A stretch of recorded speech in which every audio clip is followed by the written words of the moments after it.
જ્યારે તમે નીચે જોઈને કઈ કામ કરો છો તો બધો લોડ મણકા ઉપર આવે છે. ધીમે ધીમે મણકાના ઘસારા ચાલુ થશે, પછી તમે સ્લીપ ડિસ્ક જોઈ શકો છો, એનાથી તમને હાથનો દુખાવો ચાલુ થશે, ટ્રેપેઝાઇટિસ ચાલુ થશે. તો અલગ અલગ મસ્ક્યુલર ઇમ્બેલેન્સ થી લઈને તમને ન્યુરલ પ્રોબ્લેમ પણ થઈ શકે છે.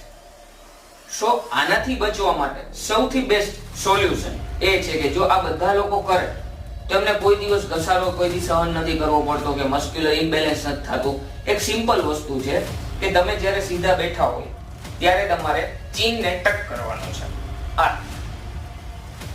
આ કરીને તમારે 10 ગણવાના છે, અથવા તો કોઈ ટોવેલની સીટ લઈ લેવાની છે, પાછળ આ રીતે હોલ્ડ કરી રાખવાની, ચીનને ટક કરવાનું છે.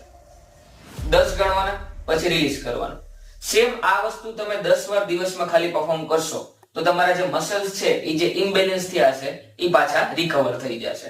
દરરોજ આ પરફોર્મ કરવાથી તમે મણકાના ઘસારાને અટકાવી